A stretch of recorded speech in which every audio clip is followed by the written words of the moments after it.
साथियों, हमारी सरकार किसानों के कल्याण के लिए, खासकर छोटे किसानों के कल्याण के लिए देश के कृषि जगत के हित में, देश के हित में, गांव गरीब के उज्जवल भविष्य के लिए पूरी सत्यनिष्ठा से, किसानों के प्रति पूर्ण समर्पण भाव से,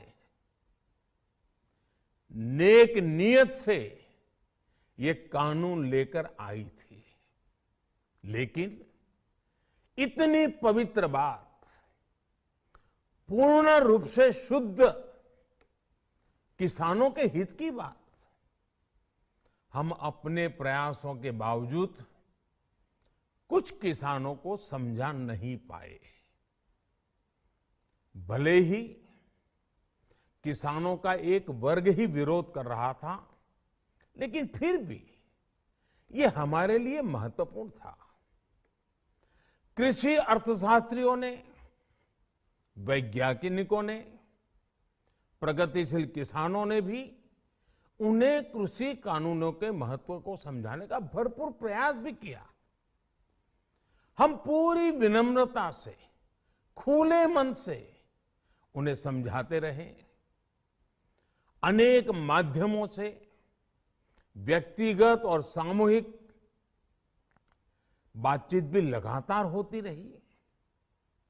हमने किसानों की बातों को, उनके तर्क को समझने में भी कोई कोर कसर बाकी नहीं छोड़ी। कानून के जिन प्रावधानों पर उन्हें ऐतराज था, सरकार उन्हें बदलने के लिए भी तैयार हो गई। 2 साल तक हमने इन कानूनों को सस्पेंड करने का भी प्रस्ताव दिया। इसी दौरान ये विषय माननीय सर्वोच्च न्यायालय के पास भी चला गया। ये सारी बातें देश के सामने है, इसलिए मैं इनके अधिक विस्तार में नहीं जाऊंगा। साथियों, मैं आज देशवासियों से क्षमा मांगते हुए सच्चे मन से और पवित्र हृदय से कहना चाहता हूं कि शायद हमारी तपस्या में ही कोई कमी रही होगी, जिसके कारण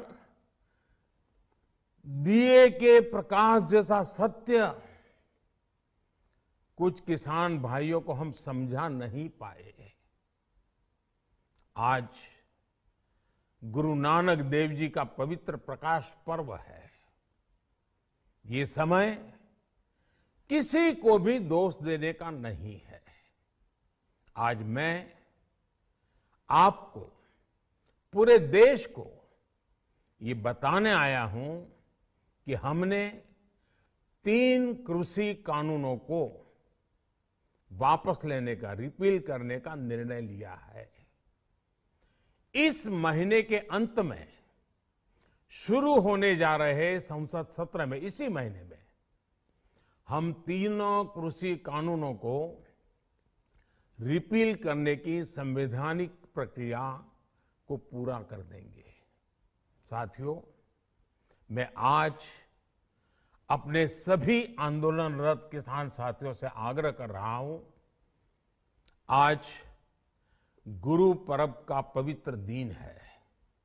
अब आप अपने अपने घर लौटे, अपने खेत में लौटे, अपने परिवार के बीच लौटे।